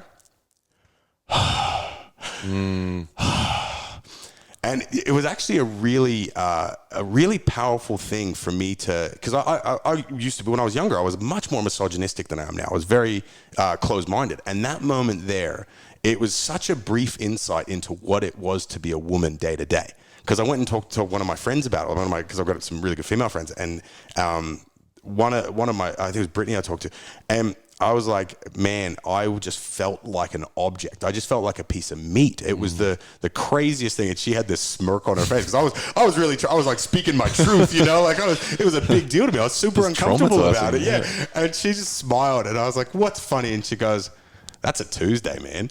Yeah. Being a woman, I'm like, far out, and so that really gave me a lot of insight into that. But again, when I say dancing, it's not anywhere near as gross as you think. It's not that same level of perversion. Yeah. It's just a fun thing. It's like a fun, energetic thing. It's a fun thing to do with the girls, and a lot of these women, they've been lovelessly married for 20 years to like a fat tradie husband who comes home and sinks a pack of 4Xs while he watches maths. You know what I mean? And so just to give them that little bit of, and that was the one thing that I would always do when I was dancing. It was really, I'd try and engage and just let them feel that connection. you know, because that'll sustain him, you know, and the husbands can't be mad either because he's going to get the best sex of his life that night, you know. Of course, she's got the hunger now. She's good to go. We lit that fire. So that kind of happened because I just started doing topless waitering, and just you know, eventually realized you can make a bit more money just dancing, and I was like, you got me attention. It's an easy transition. Yeah, it was like stage. Crowd, audience. Oh, this is me. Let's go. You had me at hello. So, that's so cool. So that was where the dancing came, and that's where the nickname came from. Yeah, right. Okay. Because when I watched MMA, right, when I watched like UFC and stuff, like I always love the fighters where their nickname is their name. Yeah. Where it's like Rampage Jackson. It's not Quentin Rampage Jackson. Is a beast, it's Rampage. If you would just call him Rampage, like I don't think any other come to mind, like. No, not that I can think of. Like Francis Ngannou, they don't call him Beast like that. But you know what I mean. Like I was always, I'd be able to think of others, but I was always enamored with the ones where their nickname was who they were. Yep. And I wanted something like that. Stylebender. Yeah. They don't really Izzy, do they? You call him Izzy, but I might have come to mind in like 20 minutes, right? But it was Rampage, you know. I was like, so that was always a big one for me. I was like, I want to have that persona. And I was like, well, and I was just thinking of nicknames, and all of a sudden, and my dad actually came, of all people, my dad came up with it because I was stripping and I was cage fighting. I was like, what about booty call? I was like, what about booty call? But the funniest part about it, right, is so none of my like mates that I've like been known for like longer than 5 years, they don't call me Barratt or they don't call me Baz. It's Booty. Yeah, it's right. Like, and it's like if they hear someone call me Barratt, they're like double take. It's like, oh, that's right, his name's Barratt. Like, so it's really like it was a very formative part of my life. So that was really cool. And the dancing was cool because I know it sounds really funny, and this is why I kind of always loved marketing as well. Like sales and marketing are obviously quite intertwined. But I had a TV commercial change my life. Like, because if you look at, and again, I really hope this doesn't come across as egotistical or bragging, but if you look at my CV, you know, like best-selling author, champion cage fighter, stripper, multiple business owner, like award-winning, this, that. It's like, I've done a lot of cool things, and I've done a ton of travel. Like, I've been to like 30 countries. Right? Yeah. I've really, I've just crammed a lot in, and I'll tell you why. It's because I bathed in mediocrity as a kid. I was just a normal everyday, even though I had such a larger than life dad, and I was obviously quite, social and extroverted, but I really just didn't have any fire in me. There was nothing in me that needed to be great and needed to accomplish things. And I remember I was home, and I was just watching TV at our house in Falls Church, Virginia. This is after we'd moved to America. And I see this big plane. Right, it's quite a large plane, just going over the sea, and the sea is quite choppy, and it's kind of a bluish hue, and it's flying really low, like 20 meters off the water, and there's this beat going, boom, ba-dum, ba-dum, ba-dum, and I was like on the edge of my seat. I was like, what? It just caught my attention. When things just catch your attention, it caught my attention. I was like, boom, ba-dum, ba-dum, and then all of you hear this voice, and it's this big American black dude, and he goes, like, if someone wrote a book about your life, boom, ba-dum, ba-dum, ba-dum, and there's this real suspense pause. He goes, would anybody read it? Ooh. And all of a sudden you see these Navy SEALs just piling out of this plane, diving into the water, jump, all of it, and then it got, this montage of all the cool stuff they do. And I was like, man, and I wanted to join the military. I was going to say, damn. Great marketing. But I didn't end up going. It was the best ad I've ever seen in my life. That TV commercial designed to get people recruited into the U.S. Navy. That changed my life forever. That became my life motto. If someone wrote a book about your life, would anybody read it? Yeah, I loved that when I was checking out your stuff and I saw that. I was like, holy crap, that is amazing, because it's so true. I think Espen asked us something where it's like, what are people going to say at your funeral? Think about that. Think about the things they're going to ramble off and be like, he did this for this community, he did this, this, and this. And it's like, same thing, right, with the book. Imagine that book that's going to be written by the time it's all done. Yeah. Yeah, well, it's nice that I've got something that if I were to die tomorrow, my lessons could help people. I can still leave a legacy of helping people. Yeah. And that's kind of cool. But because I think about, bro, like if you look in our galaxy alone, just in the Milky Way, there are 200 billion suns. The sun, the thing that we're like, if you like how small we are compared to the sun, there are 200 billion suns. And as far as we know, there are something along the lines of 200 to 300 billion galaxies. Yeah. Think about how infinitesimally irrelevant you and I are by comparison to the cosmos and the universe and everything out there. It's like nothing we do in the span of time is going to matter worth a fucking damn, right? except for how we can impact other people, because then it's relative. It's not relative to the universe. It's relative to that person. Yeah.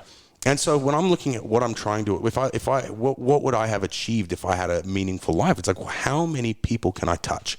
How many people, not in a creepy way, but how many people can I impact in a way that's going to alter their life somehow for the better? Yep.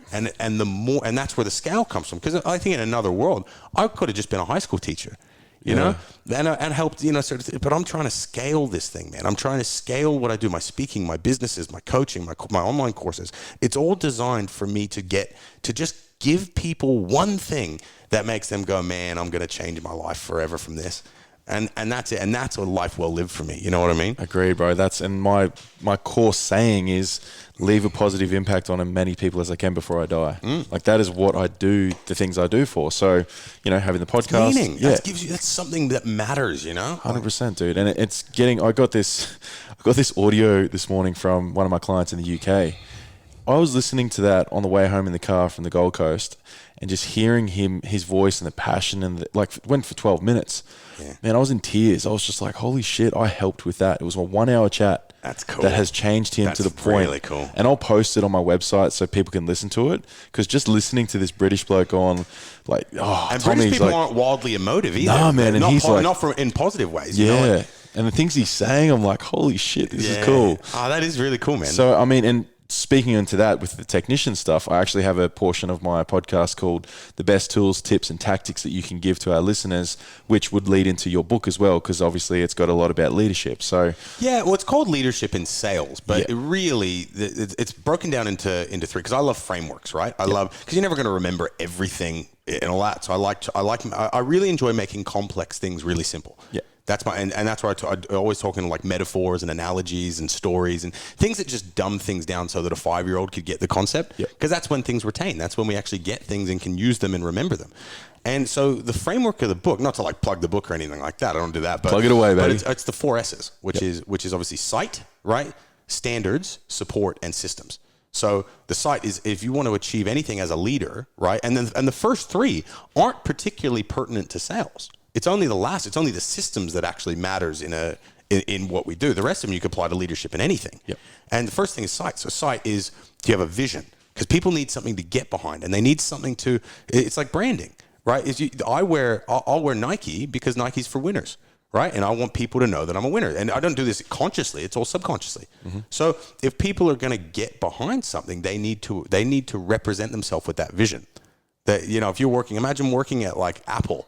But work back before that, when they popped off. It's like that. You imagine how much meaning you'd have working at a company like that before it really did its thing. And then knowing that you were part of the people that brought the computer to the average person, So a vision's really important. And a lot of it's about changing something. Here's a problem with the world, and here's how we can make it better. Yeah. People get behind that. And also, it's not just a vision for where you're going, but a vision inward, right? A vision of what the identity of your team should look like. What are the values of that team? What are the things that you won't accept in that team? What are the things you need in that team? And then so the site works both ways, right? Then you've got standards, right? Because you can't be a hypocrite. So number one, it's internal standards. It's who do you need to be for them, for people to actually see, okay, that's who I need to be, right? Or be like, or those are the traits that I need to extrapolate and then use for myself. And then also, how do you hold people accountable to those standards, which is really tricky for people, right? And then support's a big one. And that's when I do a lot of my consulting with, I do consulting with businesses and things like that, mainly about leadership and things like that. But what their biggest problem is, the one that I find all the time, is their inability to scale. They can't replicate more thems. And it's like, okay, well, cool. Well, number one, they need to be able to figure out what are the things that they just know how to do. And that's the hardest part. It's like the stuff that you just do naturally. Well, they can't do that naturally. They need to know how to do that stuff that you can't, that you just do without thinking. Mm-hmm. And so being able to do that and teach that's really, really important. But also, this is the funniest one, right? Is one question, right? So if this is for you, if you're a businessman and you're having trouble scaling, right? This is going to change your game, right? It's one question. What do you think you should do? And I'll tell you why, right? I'll tell you why. So, have you ever been driven to like a mate's place a few times and used a GPS every time? Yep. So you use the GPS and you exclusively rely on that GPS to get there. But then let's say all of a sudden your phone dies and you don't have a charger in the car, right? And you got to go to that mate's place. You have no fucking clue how to get to your mate's place. Like, shit, I don't know how to do this. Well, every time your guys are going to come to you, your staff or your teammates or, the people that are looking to you, they're going to come to you and say, hey, this has happened. What do I do? And the easy thing for you to do as a leader, it's very time saving, right? Is go, oh, do this. And they go, okay, thank you. Guess what you've just done? You just given them a GPS, right? And they don't know how to get there without you. You're the GPS, right? And so what you're trying to do is get them in the habit of remembering where they're going. And the way that you do that, you put it right back on them. So they say, hey, I'm here. I'm having a really low contact rate, right? So I'm really struggling being able to find people to talk to. What should I do here? And I'm just gonna go, well, what do you think you should do? And I go, I could probably just move a bit quicker. It's like, great idea. Let's do it. Do you need anything from me? They go, no. Okay, take care. And it gets to the point after a while, they just stop calling you. Yeah. And what will happen? It'll transition from, hey, what should I do? To they'll know that so they'll start going, hey, I'm thinking about doing this. Should I do this? And that's a big step when they take that step. Right, I'm thinking about this. Is this the right thing to do? And then I'm still going to, what do you think you should do? I go, well, what do you think you should do? I was like, yeah, I think I should do it. Okay, good idea. Right? So I'm building their confidence in their own decision making. Yeah. Right? In their own, they're backing themselves. But then the final form, that final form that you're going to end up with is they're going to call you and just go, it's probably not even a call. They'll just text you and say, hey, this happened. I did this. It doesn't need anything from me. Awesome. And that's how you scale. You're ready to add some meat onto the bones of your business when you don't have to tell people what to do. That's it. And so just that one question alone that's a game changer for people. So that's part of the support, is building good leaders, competent leaders under you, but also how to mentor people, how to do a really good one-on-one with them, which for me, it's aim, fire, reload, right? So it's either a goal-setting session, goal-setting one-on-one, where you really try and find meaning for them, right? What are the things that really matter to them, and how can we correlate a goal to that? Mm-hmm. You do an evaluation, that's the fire, where you actually look where you fired at, which is, I just use a SWOT, which is strengths, weaknesses, opportunities, threats. It's all in the book. You can, see it all there. And the last one, and this is the big one, the reload, is you got to be able to pick up the pieces when they fall down. And what happens if you've got someone that has performed at a high level and they're not performing well now, it's never one thing that's bothering them. Because there's always something going on with them. It's never one thing that's bothering them. What happens is our brain, if we're not, again, keep it in that limbic system, we don't process it, or it's going to stack this one thing on top of this one thing, on top of this one thing, on top of this, and all of a sudden, you don't have individual things. You don't have 10 individual things. You have one giant thing that's just looming over you that you can't do anything about. And so all you do, I call it a decompression. I just get them to list everything that's bothering them until I get every single thing that the last thing is like stupid. The last thing is like, I stubbed my toe and it's kind of sore.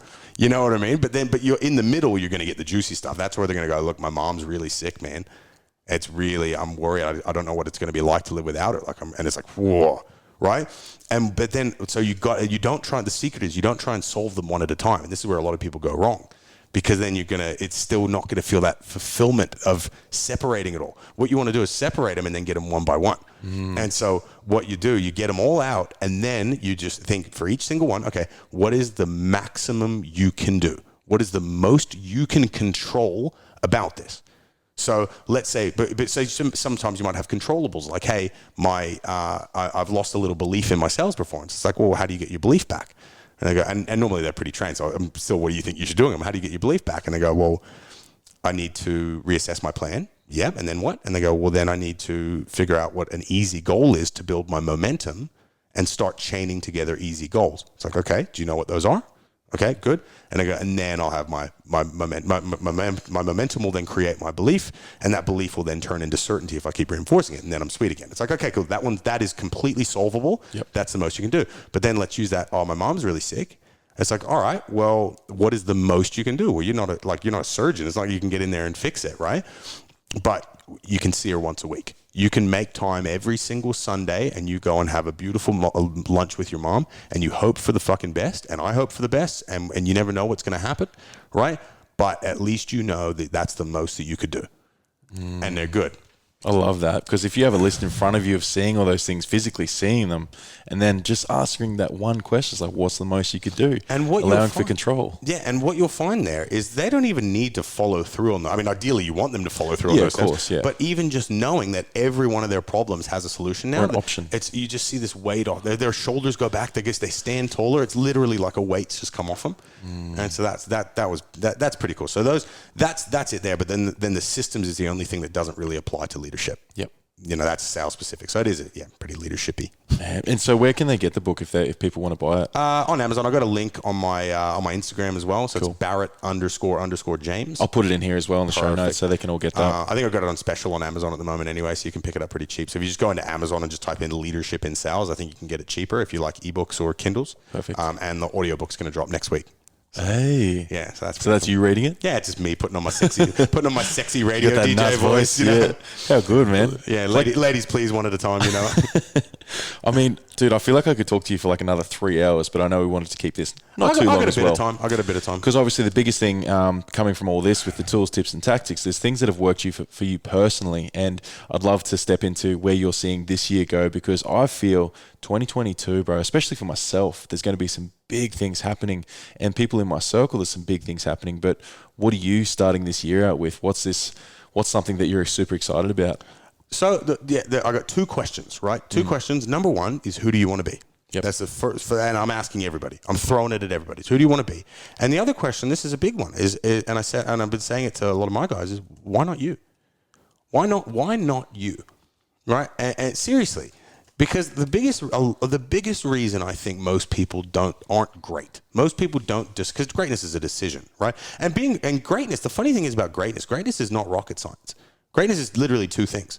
Number one, because greatness is about being better relative to the average, right? Better than the mean. It's like, number one, do you know more than other people, right? Than the other people trying to do what you're trying to do? And number two, are you doing more of what you know? So education, discipline. So if you value education, you value discipline, and that's who you want to be, that's where greatness is going to happen. And so, but the question I'm asking my guys is like, well, why not you? Like, if I can do it, right? It's not like I'm anything special. Like I'm not like Elon Musk level, genius. I'm just a dude, right? I'm just a regular, and that's why I really try and get FaceTime with all of my guys. Let them get to see me on a real level and just say, I'm not special. I'm not different to them. And if I can do it, why can't you do it? And I've got other people now that are doing it. I've got guys that are coming into partnership roles that are actually going to start getting, profit share on their own deals. And it's like, that's like, 25, 26-year-old guys that are business owners now. It's like, so they can do it. Are they different than you? And they go, well, not really. Okay, well, then why not you? What are some excuses you hear when you ask that question? Normally they just kind of get it. Yeah, I run a good frame. Like, I'm very hard to, you know what I mean? Like to counter. Yeah. So they kind of look at it like yeah, all right. Yeah, you're right. All right. Because I kind of because I'm saying it to the guys that are in the leadership roles. Of course, I've kind of beaten the excuses out of them. Yeah. Because the excuses, I got a saying with excuses. I say a good excuse is just as bad as a bad excuse. Mathematically speaking, a good excuse is just as bad as a bad excuse. And I'll tell you why. So let's say I'm doing door-to-door sales, right? And door-to-door sales, I actually reckon is the best. I think it's the GOAT. As far as like personal development, because it's hard, man. Teaches you some things, that's for sure. Yeah, and you get a lot of culture. You get a lot of working together, cohesion, that kind of stuff. But let's say I stub my toe, right? And I don't get my sales goal because I stubbed my toe. Well, that's a pretty bad excuse, right? It's like, oh, poor little baby stubbed his toe. This little piggy went to market. Like, you know what I mean? So that's a bad excuse. But let's say I didn't hit my sales target because I've got a relative who has passed away, right? And I'm sad about it. It's like, well, that's a pretty believable excuse. That's a pretty legitimate excuse, right? And which kind of is like an oxymoron, legitimate excuse. Yeah. But mathematically speaking, the result's still the same. And especially in sales, because salespeople, we're so good at making excuses, because all through school, we were the ones getting in trouble and then talking our way out of it, right? So we're so good at coming up with these excuses, but at the end of the day, you're the one that it hurts, because if you're not taking accountability for that thing that went wrong, you're not then finding something that you can do better. You're stunting your growth. Excuses is like giving cigarettes to kids, man. It's going to stunt your growth. So a good excuse is just as bad as bad excuse. And as long as you tell yourself that, you watch yourself skyrocket from there, man. I've noticed that that's been a big change for me, is like coming from a place of, I was always scared to set boundaries when I was a bit younger, and I look back and now, and I see it. I step back and I look at the context of, if I ask someone, hey mate, do you want to come to this? Then they give this long-winded excuse of why they can't come. I'm like, bro, you could have just said no.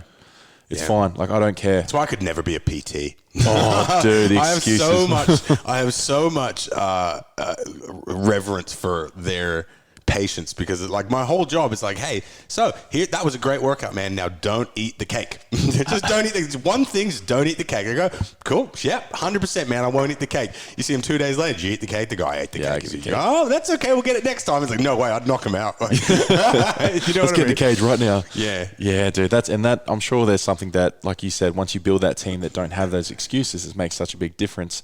But also going back to what we said before, where it's a flow-on effect. It is that ripple effect within it.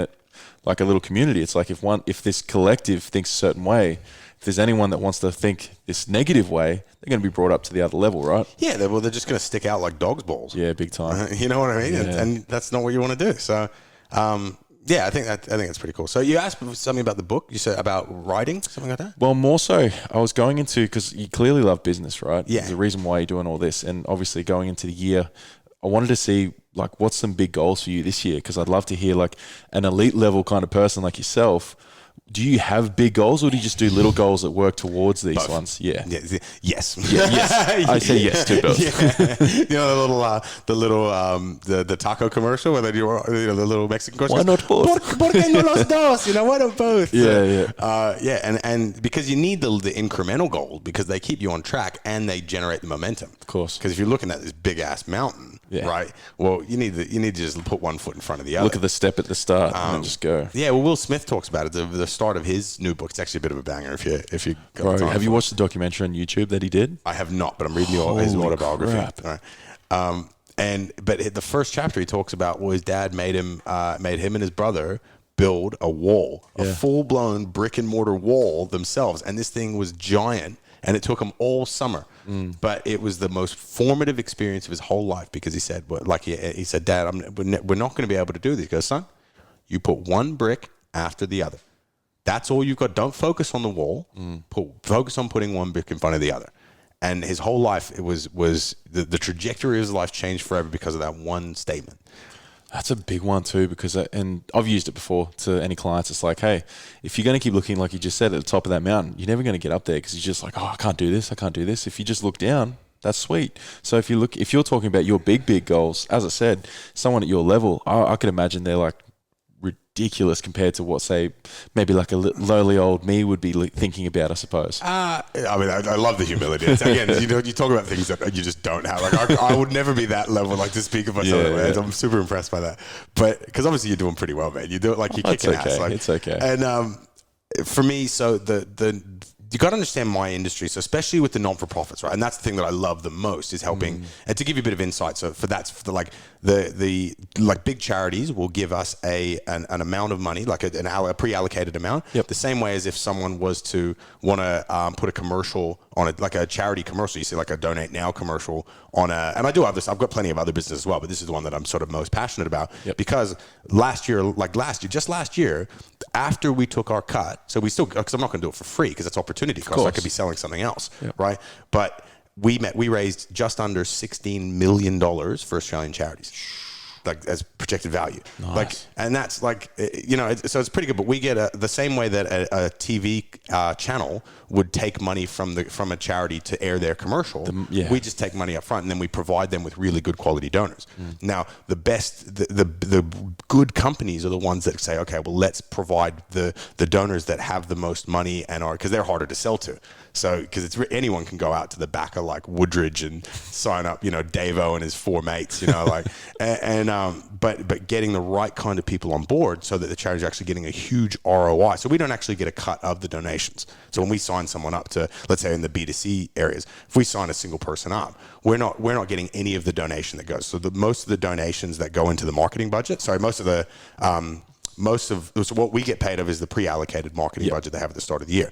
Most of that comes from corporate donations. So when you got the big businesses that want to do a tax dump at the end of the year, that goes to fund what we do. So it's something I'm really, really passionate about. But if you look at how a business like that scales, right?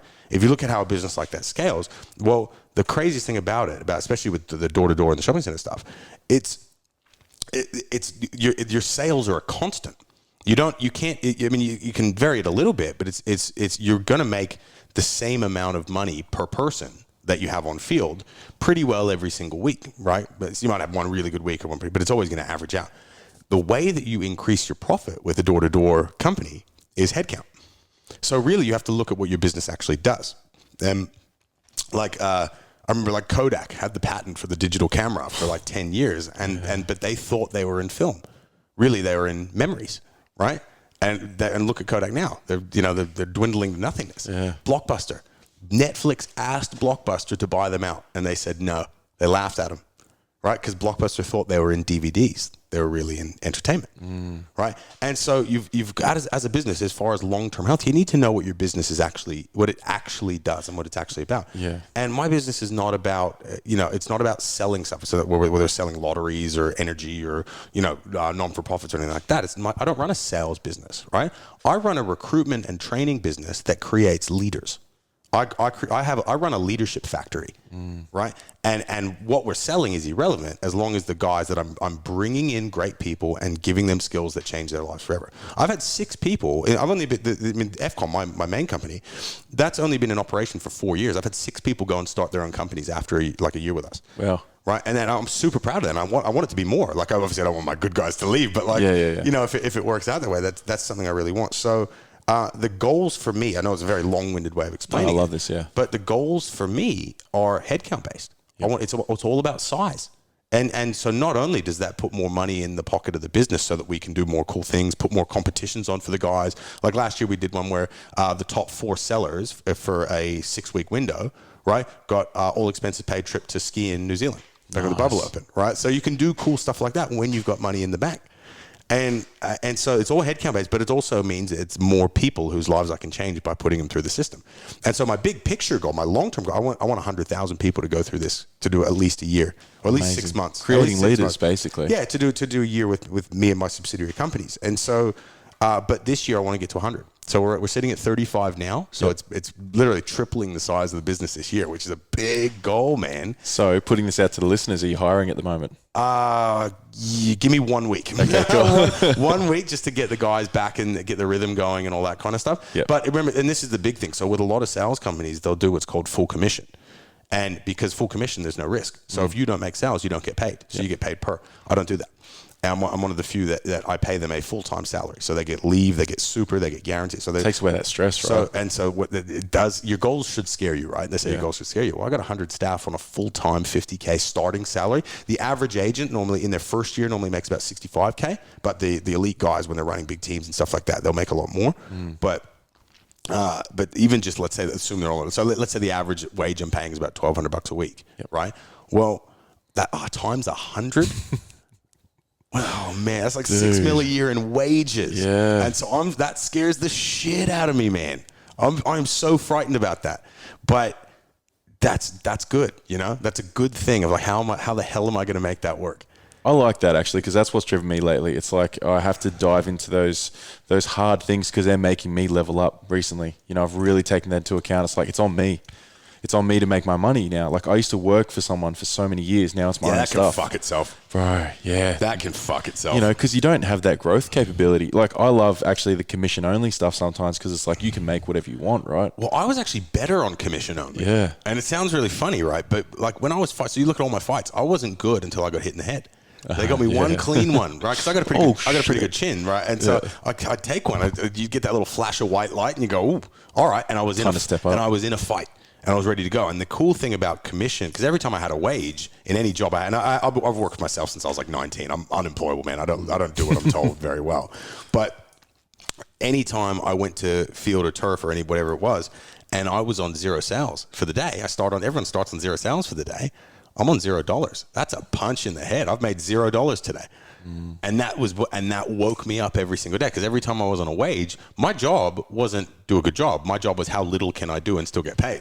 Yeah. And so it was actually more efficient for me. But I think when you got people with families, you got people with, they got to pay rent, lots of bills and stuff. I don't agree with the full commission model. And because what you get is, and this is something that really plagued the non-for-profit, like the fundraising industry, there was actually a class action lawsuit because some of the big players, I think that, I don't want to name any names, right? But some of the bigger, ones, they had people that were making like $200 a week. And they're staying in there because the culture's so great and everyone's having so much fun and it's all their mates and all that. But they're trying to put together, like they're going into heavy debt because their job's not paying them. And that's a pyramid scheme. Yeah. You can't be doing that, right? Yeah, agreed. And so that's why I sort of operate that way. Yeah, of course. And you said that obviously you love being under that pressure, but how do you handle it so well? What are some foundational things that help you handle that day-to-day stress? You know, the funny thing is, bros, I've actually, believe it or not, I've actually got heavy-duty anxiety, like full-blown, but it's sporadic. And so it's not like a daily, everyday thing, but 3 times a year, two or three times a year, I'll have a 3-day window where I actually can't leave my bedroom. I've got a point now where my leaders, like my the guys that I can really trust to do their job, I can feel it coming on. I go, guys, I'm going to be out for 3 days. They go, you good? And I'm like, yeah, I'm good. And what will happen, so the first 2 days will be 100% bad. And I'm talking like my phone goes off and I'll have a panic attack. So I'm going to keep my phone on flight mode for 2 days. And all I do, the funny thing is, because I'm looking at the Lord of the Rings guys, is I'll watch a series that I've seen a lot, like a movie that I've seen a lot. Because if you know the ending, it's very soothing to know what's going to happen and it just distracts you. And so the first 2 days will be really, really bad. And then the third day will be like 80%. And then I'll wake up on the fourth day and I'll just be sweet. I'll just be like back to normal. Incredible. So that I'm definitely trying to figure out better ways I've got a way to cope with it, but it would be nice to figure out more ways to prevent it. Yep. The one thing I'm really trying to focus on this year is less stimulation. So less phone time specifically, because that's just blowing out your dopamine and it's just adding more things that are going wrong. And I realize, so the answer for me, the answer to the question is, I'm trusting my guys to do their job a lot better. I'm trusting them to do their job, and my job now isn't to tell them what to do, because micromanaging's stupid anyway. Yeah. But what I'm doing, rather than looking at the numbers and then telling them, hey, this, you got to pay attention, I'm trusting that they're looking at the numbers. And if they're not, what I'm doing is I'm evaluating with them a couple of times a week after the sting, the spices out of it. And then that's helping me, but it's also helping them, because they're in the deep end now and they got to swim, I love that. So that's the strategy for me, yeah. Amazing, but bro. Good morning routine slaps as well. 100%. Because having your brain being able to predict what's going to happen, especially for your first like 3 to 5 hours of the day, right? If you have a lot of consistency and organization in your morning, that decreases your cortisol tons, and cortisol is your stress hormone. So just knowing that you're not going to get eaten by wolves in the morning, your brain's like, okay, cool, I can predict what's happening. I don't need to be as alert. And that's when you're going to get into those flow states a lot better. So good morning routine, waking up at the same time every day, absolute banger. Obviously training in there as well. I can tell you're very fit bloke. I got to hit stuff, bro. Yeah. I got to hit things. Where do you train? You just train at home? Or 12 rounds, actually. Yeah, okay. Yeah, so big into your boxing. Well, it's funny because I started training because one of my good mates put me onto it. But I ended up training at the gym, at the flagship gym. So the one that's owned by the guy that owns all the 12 rounds. His name's Tim. And he's honestly the loveliest guy. And he's just really, really, he loves what he does and he's just super passionate. And so I trained at the best 12 rounds, and that was sort of the big thing. But the way that he sort of has franchised it out and scales it and really cares about his franchisees is pretty cool. That's cool. So I've learned a lot from him. But the good 12 rounds, the ones that are good, they've got like boxers in there, so they're holding pads on you, teaching you some real stuff, right? Because what I find, the funny thing is, and I'll roll and do jiu-jitsu and stuff like that, but I just don't like getting injured now. Yeah. So I'm not as in it as I used to be. I still train because I still like to win stuff and I'll go into competitions every so often and take them out. But like, the 12 rounds is really good because I find that I just get bored bodybuilding, man. I get so and as I like anyone, and my old MMA coach used to say this to me, or he said it to me once, but it just resonated in my head. So he's technically, in my head, he said it a bunch of times. He goes, man, anyone can lift things up and put them down. there are not a lot of people in this country that can do what you can do in a cage. And I was like, that's yeah, cool. that's what I want to hear. That's a cool thing to say to someone, you know? Yeah. But what if I just get so bored just doing the same bodybuilding routines over and over? I need that variety. And what I've got with, because the way that it works is that you do, so this is like, I didn't mean to make like a 12 rounds commercial out of it, right? But you're doing like functional fitness, and it changes every single day, and it's all like stuff that just makes you look sexy. It's like that core stuff and shoulders, and you just, it makes you look, and because it's so high intensity, you're burning a ton of calories as well. But for the 6 of the rounds, they're strength-based and conditioning based, and then 6 of them are boxing based. So they've got like a speed bag, they've got a sway bag, and then they've got 4 like heavy bags, and all different varieties of heavy bags that you practice combos on. But when you're on the bags, you get one of the coaches comes around and holds mitts for you. And so what I'm doing every day is I'm actually getting better every single day. And so I've basically only trained my striking at 12 rounds for the last like 2 years, and my striking has gotten drastically better. I bet, yeah. And I'm in shape. So that's why I sort of train there. You actually segued perfectly into it, because obviously near the end of my podcast, I like to gas up local businesses. So you just gassed the hell out of 12 rounds. Yeah, so I'm a 12 rounds Caloundra. So yeah, shout out to 12 rounds Caloundra. Yeah, I'd love to shout out my sponsors, Boocock Quality Meats, man. Have you been down to them yet? I will. Dude, they are incredible. They're just at Stocklands here at Batinia. Oh no, I get my meat from them. Perfect. Yeah, because you'll see Jakey, the manager there. He's a legend. I got an A5 Wagyu there. Because one of the guys that works for me, he used to be a head chef at like really nice restaurants. And so because I was scared I was gonna cook it, but I dropped like $105 on this one piece of steak, but he cooked it up for me, man. And the whole thing is that Wagyu, it's like white, it's like pink, and it was honestly like eating butter. Yep. So to help with your sponsors, I get my meat from I know the one you're talking about. And they're incredible, yeah. Right, incredible. And I talked about it with one of my guests, Darren Manser. He said that when people do things with love, you can tell the difference. Yeah. You know, if you can pour someone a glass of water with love, and it'll taste different to someone that's just like, fuck this guy. Like, pour your glass of water. That's so true. You know, if you go to a certain KFC or something, or anyone that eats that sort of shit, it's like you can tell when there's good fast food places or good restaurants, whatever it may be, because the people in the back aren't in a shitty mood. They're loving life. Like, they might not love their job, but they're just in a good mood. That emotion and everything, that energy poured into that food can actually come through to you. Well, I love people who love what they do. Yeah. Where people aren't just collecting a paycheck. People that love, and I don't care what it is. You could be a waiter at a restaurant. Could be a cleaner. You could be a mechanic. You could be like, it doesn't matter. But when people, I call it striking oil. So when you're chatting to somebody and you just get something that lights them up, and it's like striking oil. Because I teach my guys to do it in sales. Because if you can get that out of someone within 20 seconds, you're going to make a sale. Yeah. Any old time. And so I love seeing when you just get someone where they're passionate. And people that do that with their job, it's my favorite thing in the world, man. Was there any local businesses that you feel like do that encompass that? Look, I've only lived here for 6 months. Oh, really? Yeah, I've only we expanded up here about 6 months ago. Okay, so you're still fresh to it, yeah. So I have to check it out. But check out Boocock's and Greensmith's right next to on the grocers. There's some good restaurants, man. There's some Sunny Coast, because you got to understand. So it's getting better now because obviously COVID, you're getting more people move up. But the biggest industries here are real estate and hospo, because everyone that's coming up here is rich and retired. Yeah. So and now you're starting to get more things open up. But I think that's something that I'm really passionate about as well. When I came to move up here, because in Sunny Coast, for a lot of the guys that I speak to that are locals, it's like, well, the thing you do is you finish school and then you go to Brisbane and get a job. And it's like, well, no, you can still live in the most beautiful place in the world and make a bunch of money. Let me show you how, you know? I love that. And obviously, you know, off the tail end of that, you know, being in this beautiful place, seeing what's happening with everything, I feel like everything's starting to come back to normal in a way. It's going to change. Everything's changed, right? But I feel like there's a lot of opportunities around. And if you wanted to tell some people, like, how moving forward into this year, what would be a piece of advice you'd give them to, you know, make the most of their opportunities? Why not you? Why not you? Ask that question again, right? Yeah. Why not you, and who do you want to be? That's my whole year, and I'm going to be a broken record with that all year, man, because it's you hold yourself accountable to your perceived identity, and you eliminate your limiting beliefs on why you can't be successful. You uncover the subconscious inhibitors that have been holding you back and get them the fuck out of your brain. What's going to stop you? I love that. Yeah. And where can these guys find you?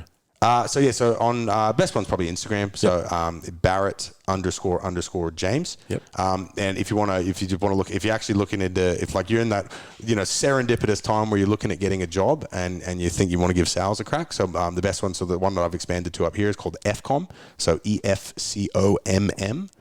And yeah, so we'll probably be hiring probably next week as well. So I'll link that as well so they can go through that. Yeah.